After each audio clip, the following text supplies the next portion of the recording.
Hi students, welcome to Raghavendra coaching centre, Ameerpet, Hyderabad. ఈ రోజు ఒక కొత్త నోటిఫికేషన్ అనేది రావడం జరిగింది. అది IB notification. Okay, IB notification అనేది రావడం జరిగింది. టోటల్ గా వేకెన్సీస్ 3717 వేకెన్సీస్ అనేది రావడం జరిగింది. ఓకే, ఇది 2025 నోటిఫికేషన్ సంబంధించింది. సో దీంట్లో ఐబీలో వచ్చేసి ఏసీఐఓ అంటే అసిస్టెంట్ సెంట్రల్ ఇంటెలిజెన్స్ ఆఫీసర్ అనేది ఈ వేకెన్సీస్ యొక్క నోటిఫికేషన్. సో దీనికి సంబంధించిన పూర్తి వివరాలు అనేది ఈ వీడియోలో చెప్పడం జరుగుతుంది. టోటల్ ఈ వీడియో చూస్తే ఈ అప్లికేషన్ అనేది చేసుకోవాలా వద్దా అనేది మీకు అర్థమవుతుంది.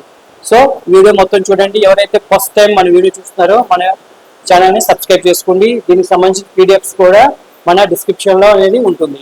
చూడండి, ఎవరైనా గవర్నమెంట్ జాబ్ రాద్దాం అనుకున్న వాళ్ళు అన్ని వేకెన్సీస్కి రాయాలి. అన్ని నోటిఫికేషన్ రాస్తేనే మీకు ఏదో ఒక జాబ్ వస్తుంది.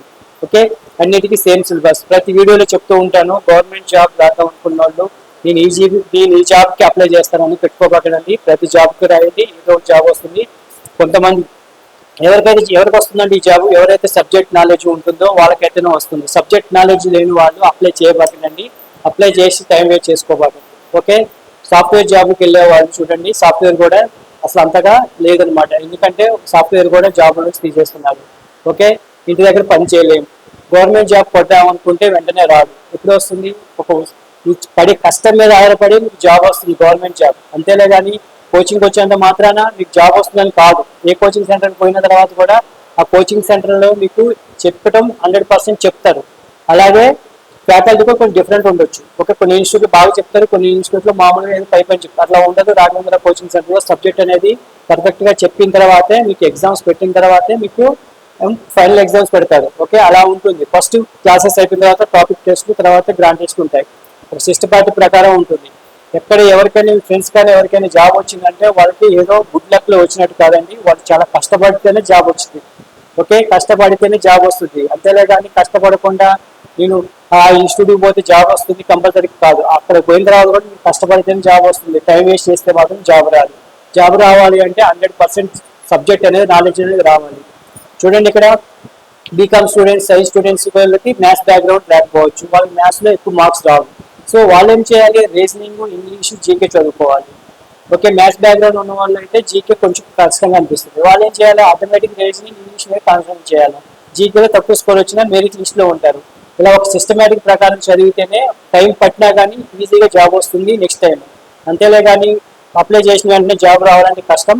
అప్లై చేసిన వెంటనే మీకు ఎక్స్పీరియన్స్ వస్తుంది.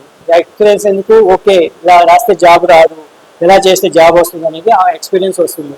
ఓకే, అప్లై చేసిన వెంటనే జాబ్ వస్తే అది ఒక్కోసారి లక్లో రావచ్చు, ఒక్కొక్క లక్ అనేది ఉండదండి. ఎందుకంటే ఒక కాంపిటీషన్ లేకపోతేనే మీకు జాబ్ వస్తుంది తక్కువ మార్క్స్ వచ్చినా. ఇప్పుడు ఉన్న కాంపిటీషన్లో హెవీ కాంపిటీషన్ ఉంది.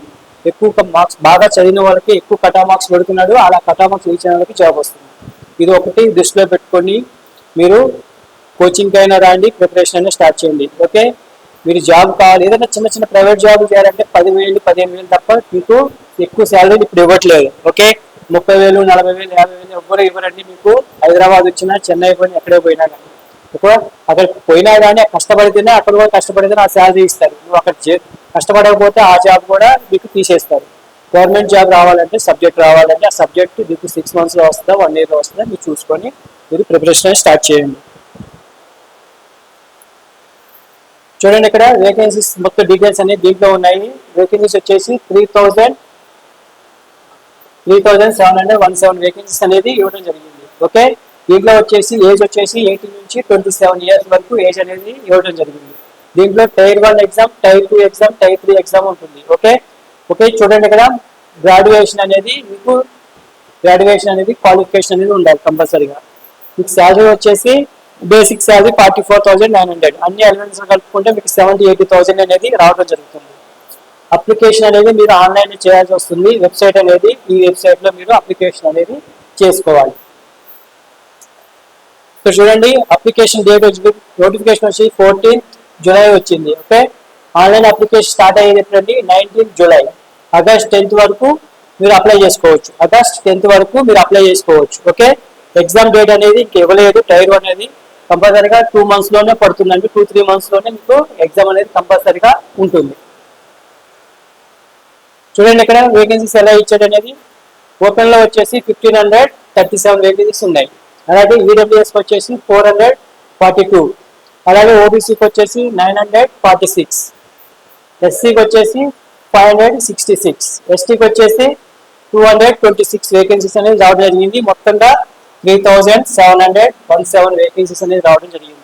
మీరు చూడండి, ఈ రిజర్వేషన్ ఉన్న వాళ్ళు మీరు దీంట్లో కొట్టుకోవడానికే ట్రై చేయండి. ఓకే, దీంట్లో ఓపెన్లో ఎవరైతే అండర్ లో కొట్టుకుంటారో ఒక తక్కువ మార్క్స్ వచ్చినా మీరు ఈ రిజర్వేషన్లో అనేది వస్తుంది వేకెన్సీస్. అంతేలా కానీ నాకు ఓబీసీలో వస్తుంది నేను చదువుతాను అంటే అట్లా కుదరదు. మీరు ఓపెన్లో ఈ టార్గెట్ పెట్టుకోండి, ఈ టార్గెట్ అనేది నెక్స్ట్ టైం సెకండ్ టైం వస్తుంది కంపల్సరీగా. అంటే దీంట్లో మిస్ అయినా కానీ దీంట్లో వస్తుంది. అంతేలా కానీ నాకు ఇన్ని మార్క్స్ వస్తేనే జాబ్ వస్తుంది కదా నేను దీంట్లోనే కొట్టుకుంటానేమంటే అది నీ బ్యాడ్ లక్. ఎందుకంటే నీకంటే బాగా చదివే వాళ్ళు ఉండొచ్చు, సో ఎక్కువ మార్క్స్ వస్తే వాళ్ళకి జాబ్ వస్తుంది. ఇది ఒకటి ఆలోచించుకొని అప్లై చేయండి. చూడండి, ఇక్కడ గ్రాడ్యుయేషన్ అనేది మీకు డిగ్రీ ఉండాలి కంపల్సరీగా. అలా కంప్యూటర్ కూడా ఉండాలి. కంప్యూటర్ నాలెడ్జ్ అనేది కూడా ఉంటే మీకు ఇంకా ప్లస్ అవుతుంది. అలాగే 18 ఇయర్స్ నుంచి 27 ఇయర్స్ వరకు ఉంటుంది. దాంట్లో వచ్చేసి ఎస్సీ ఎస్టీ వాళ్ళకి 5 ఇయర్స్, ఓబీసీ వాళ్ళకి 3 ఇయర్స్ ఉంటుంది. చూడండి, ఇక్కడ ఫీజు వచ్చేసి 550 ఉంటుంది. ఎస్సీ ఎస్టీ వాళ్ళకైతే 550 ఉంటుంది. ఓకే, చూడండి ఇక్కడ ఎవరైతే open category OBC plus EWS వాళ్ళకైతే 650 ఉంటుంది. మిగతా వాళ్ళకి 550 అనేది మీకు ఫీజు అనేది ఉంటుంది.